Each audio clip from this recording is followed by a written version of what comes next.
തൃശൂർ അതിരപ്പിള്ളിയിലെ കൊമ്പൻ ഏഴാറ്റുമുഖം ഗണപതിക്ക് വിദഗ്ധ ചികിത്സ വേണ്ട എന്ന് വെറ്റിനറി വിദഗ്ധർ. ആനയെ തൽക്കാലം പിടികൂടി ചികിത്സ നൽകേണ്ടതില്ല എന്ന് വനംവകുപ്പ്. ആനയുടെ കാൽപാദത്തിലെ പരിക്ക് ഗുരുതരമല്ല എന്നും നിലവിൽ ആനയ്ക്ക് പ്രശ്നങ്ങളില്ല എന്നും വിദഗ്ധ സംഘം അറിയിച്ചു.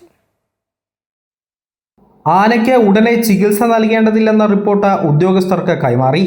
ദിവസങ്ങൾ നീണ്ട നിരീക്ഷണത്തിനൊടുവിലാണ് ആനയുടെ പരിക്ക് ഗുരുതരമല്ലെന്നും മയക്കുവെടി വെച്ചുള്ള ചികിത്സ ഇപ്പോൾ ആവശ്യമില്ലെന്നും വിദഗ്ധ സംഘം കണ്ടെത്തിയത്. ദിവസങ്ങൾക്ക് മുൻപാണ് അതിരപ്പള്ളിയിലെ കൊമ്പൻ ഏഴാറ്റുമുഖം ഗണപതിയെ കാലിൽ പരിക്കേറ്റ നിലയിൽ പ്രദേശത്ത് കണ്ടെത്തിയത്. സംഭവത്തെ തുടർന്ന് വെറ്റിനറി ഡോക്ടർമാരടങ്ങുന്ന വിദഗ്ധ സംഘമാണ് ആനയെ നിരീക്ഷിച്ചു വന്നത്.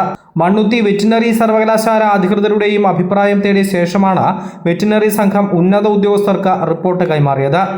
ആനയുടെ കാര്യത്തിൽ നിരീക്ഷണം തുടരണമെന്നും 3 അംഗ വെറ്റിനറി ഉദ്യോഗസ്ഥരുടെ റിപ്പോർട്ടിൽ പറയുന്നു. ആനയെ ചികിത്സിക്കണമെന്ന് മുൻപ് ആവശ്യപ്പെട്ടിരുന്നെങ്കിലും നിലവിലെ സാഹചര്യത്തിൽ ഉന്നത ഉദ്യോഗസ്ഥരെ കാര്യങ്ങൾ ധരിപ്പിക്കുമെന്ന് വാഴച്ചാൽ DFO അറിയിച്ചു. അമൃത ന്യൂസ്, തൃശൂർ.